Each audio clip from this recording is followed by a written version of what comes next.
बच्चों, आज हम कक्षा 7वीं की कविता बारहमासा पढ़ने जा रहे हैं, जिसके कवि हैं नारायण लाल परमार। इस कविता में कवि ने हिंदू नववर्ष के बारे में बताया है। बच्चों, आप सबको पता है कि 1 जनवरी को आप हैप्पी न्यू ईयर मनाते हो, लेकिन हिंदी नववर्ष के बारे में आप लोग नहीं जानते हो, जबकि उसे जानना भी बहुत ज़रूरी है, क्योंकि ये जो कैलेंडर हमारा जितने भी त्यौहार हैं वो हिंदू नववर्ष के अनुसार मनाए जाते हैं। तो इसका जो प्रारंभ है चैत्र शुक्ल 1 को होता है, यानी जब नवरात्रा की स्थापना होती है तब चैत्र का महीना शुरू होता है, जब पहला नवरात्रा होता है। तो उससे पहले मैं आपको ये बताना चाहूँगी कि इसका प्रारंभ किसने किया था। ये नववर्ष, जो हिंदू नववर्ष का प्रारंभ सम्राट विक्रमादित्य द्वारा किया गया। और इसका प्रारंभ आप लोगों को ये भी पता होना चाहिए कि हम जो न्यू ईयर मनाते हैं उसके अनुसार जो हमारा जो सदी चल रही है, हम अब 2021 वर्ष चल रहा है, तो ये हिंदू रीति के अनुसार जो नववर्ष है वो 57 साल यानी 57 ईयर्स आगे है। तो उसके अनुसार अब जो नववर्ष, जो हिंदू नववर्ष चल रहा है वो 2078 चल रहा है। तो इसके बारे में जानना जरूरी है। तो आज हम इसमें हर महीने के बारे में बात करेंगे कि हर महीने में प्रकृति में क्या क्या परिवर्तन होता है। प्रकृति बड़ी सुखद दिखाई देती है। तो चलो कविता के साथ इस यात्रा पर चलते हैं। तो चलो हम शुरू करते हैं बारहमासा कविता। चैत्र महीने का प्यारा सुंदर रूप अनूप है, गर्म हवा चलने लगती है, खट मिठी सी धूप है। अब चैत्र के महीने में जो परिवर्तन दिखाई देता है उसके बारे में कवि ने बताया है कि चैत्र महीने में क्या होता है। सुंदर रूप अनूप है। चैत्र का महीना जो होता है चारों तरफ जो है अनुपम लगता है, सुंदर लगता है, निराला लगता है। और इसी के साथ साथ क्या है, गर्म हवाएं भी चलने लगती हैं। और धूप कैसे लगती है, खट्टी मीठी सी लगती है, यानी कभी अच्छी लगती है, कभी बुरी लगती है, तीखी लगती है। तो इसमें चैत्र महीने के बारे में वर्णन किया है।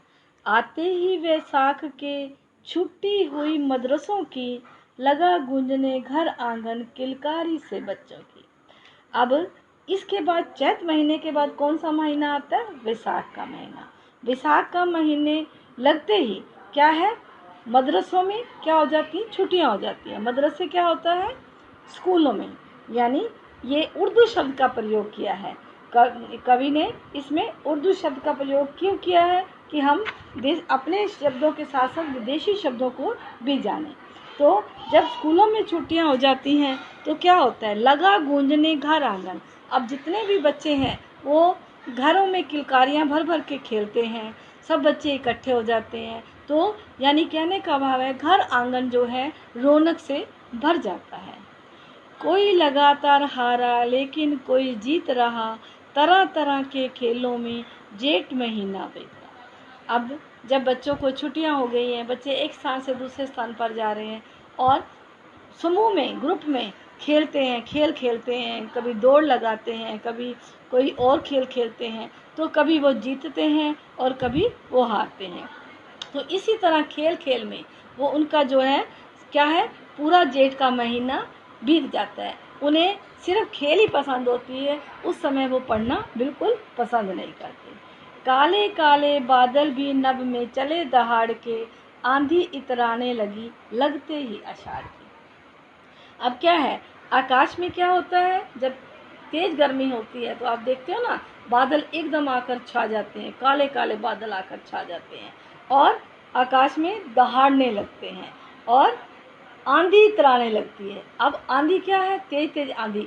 अब इन पंक्तियों में कवि ने क्या किया है, किसका मानवीकरण कर दिया है, प्रकृति का मानवीकरण किया है। आंधी इतराने लगती है, यानी आंधी इतराने का मतलब यानी प्रकृति को उसने कैसा दिखाया, मानव के रूप में दिखाया, यानी मानव के रूप में जैसे उसे दिखाना यानी मानवीकरण कार्य है। काले काले बादल भी नभ में चले दहाड़ के, आंधी इतराने लगी लगते ही आषाढ़ के, यानी आषाढ़ के महीने में चारों तरफ बादल छा जाते हैं आकाश में और आंधियां चलने लगती हैं। सावन की शोभा न्यारी हरियाली के ठाठ हैं, नदी सरोवर छलक रहे डूब गए सब घाट हैं। अब सावन का महीने का नाम लेते ही हमारे एक स्मृति पटल पर क्या छा जाता है, हमारे स्मृति पटल पर छा जाता है कि वर्षा हो रही है। तो सावन का जो महीना है वो वर्षा भरा होता है, चारों तरफ क्या हो जाती है, वर्षा होने से क्या हो जाता है, सारी जो प्रकृति है वो हरी भरी दिखाई देने लगती है, पेड़ पौधे हरे भरे दिखाई देते हैं और ऐसा लगता है कि हरियाली पूरे ठाठ में है। और अब वर्षा आने से क्या होगा, नदी सरोवर भी पानी से भर जाएंगे और वो भी छलकेंगे और डूब गए सब घाट हैं। और आप लोग देखते हो जब वर्षा आती है तो चारों तरफ क्या है, सब ऐसे लगता है पानी में डूब गए हैं। पता न चलता तारों का जानी कहाँ मयंक है, झांक नहीं पाता सूरज भादों का अंत है। अब जब सावन के बाद कौन सा महीना आता है, भादों का महीना, तब क्या होता है, जब क्या है, जब आकाश साफ नहीं होएगा, बादलों से घिरा होएगा, ना तो तारे दिखाई देते हैं, मयंक होता है चंद्रमा, ना चंद्रमा दिखाई देता है और झांक नहीं पाता सूरज अब क्या है, बादलों में छिप जाता है, काले काले बादलों में छिप जाता है और जब वो सूरज भी धरती को देख नहीं पाता। भादों का अंत है, क्योंकि भादों का महीने ने अपनी शोभा को बिठा रखा है। भैया क्वार महीने में निर्मल होती जलधारा, मौसम कर देता सारी हंसी खुशी का बंटवारा। अब क्वार का जब महीना शुरू होता है तो क्या है, जलधारा पवित्र हो जाती है। कहने का भाव है कि मौसम जो है बिल्कुल साफ स्वच्छ दिखाई देता है और चारों तरफ क्या है, हंसी खुशी दिखाई देती है। कहने का मतलब है कि मौसम में परिवर्तन आने लगता है, नमी आ जाती है। कार्तिक में जाड़ा आता, साथ पटाखे फुलझड़ियाँ फबती सबके चेहरों पर मुस्कानों की मधु लड़ियाँ। अब कार्तिक का जब महीना आता है तो क्या है, सर्दी शुरू हो जाती है और इसी के साथ बच्चों उन्होंने बताया कि पटाखे और फुलझड़ियाँ। अब पटाखे और फुलझड़ियों से आपको पता चल रहा है कि कौन सा त्यौहार आ जाता है, दिवाली का त्यौहार। तो जब दिवाली का त्यौहार, सबसे त्यौहार जो हिंदू धर्म के अनुसार दिवाली का जो त्यौहार है सबसे बड़ा त्यौहार माना जाता है, तो सबके चेहरों पर खुशियाँ छा जाती हैं, खुशियाँ छा जाती हैं। आप लोग देखते हो कि इस दिन भगवान राम जो अयोध्या से वापस लौटे थे तो इसलिए दिवाली मनाई जाती है। तो चारों तरफ क्या है, चारों तरफ सफाइयाँ शुरू कर देते हैं और रंग रोगन करवाने शुरू कर देते हैं। तो क्या है, खुशी मनानी शुरू कर दे, बच्चे नए नए वस्त्र पहनते हैं तो उसी के साथ वो पटाखे भी खरीदते हैं।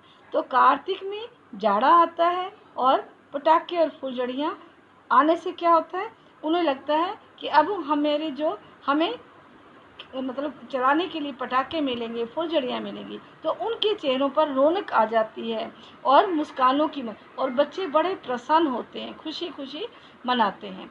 अगहन नाच नचा देता, बर्फ सरीखा है पानी, चलो नहा लो माँ कहती नहीं चलेगी मन। अगहन का जब महीना आता है तो क्या होता है, सर्दी बढ़ जाती है और जो पानी है वो बर्फ़ के समान हो जाता है, यानी लाइक दिस बर्फ़, यानी आइस के समान, लाइक दिस।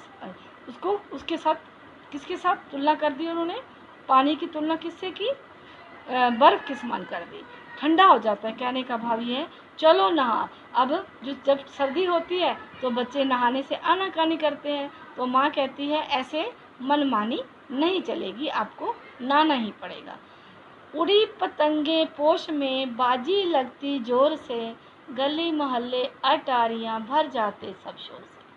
अब जब पोष का महीना आता है तो आकाश बिल्कुल स्वच्छ दिखाई देता है और बच्चे क्या करते हैं, और बच्चों के लिए जोर जोर से वो गली मोहल्ले में घूमते हैं और पतंग उड़ाते हैं, और पतंग को जितनी ऊंचाई पर वो पतंग उड़ाते हैं उनके जो पैर हैं वो ज़मीन पर नहीं लगते, बाजी लगती जोर से, आपस में एक दूसरे से पतंग काटने की बाजी लगाते हैं और चारों तरफ क्या है, बच्चों की किलकारियां भर जाती हैं, शोर होने लगता है।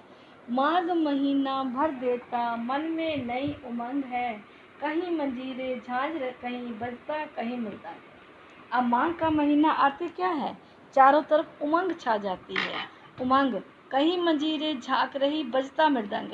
ऐसे लगता है कहीं मंजीरे बज रहे हैं, कहीं ढोलक बज रही है, यानी संगीत के जितने भी वाद्य यंत्र हैं वो बजते हुए दिखाई देते हैं। कहने का भाव है कि संगीत में वातावरण हो जाता है। लोवे आ पहुँचा फागुन, रस की उड़ी फुहार है, रंगों के कारण लगता यह जीवन त्योहार है। अब फागुन का महीना, फाग, फाग किसको, कौन सा त्योहार आता है फाग में, होली का त्योहार। तो फागुन जैसे ही आता है तो ऐसे लगता है रस की फुहार उड़ रही है, रंगों के कारण, यानी जो होली है वो रंगों का त्योहार माना जाता है। तो ऐसा जैसे बच्चे प्रसन्न होते हैं इस त्योहार के, खेलते हैं कूदते हैं रंग डालते हैं एक दूसरे, तो उन्हें ऐसा लगता है कि हमारे जीवन में एक त्योहार के समान जो है मौसम आ गया है, एक त्योहार आ गया है। तो वो मतलब इतने प्रसन्न होते हैं कि चारों तरफ उनका जो वातावरण है खुशमय हो जाता है। धन्यवाद।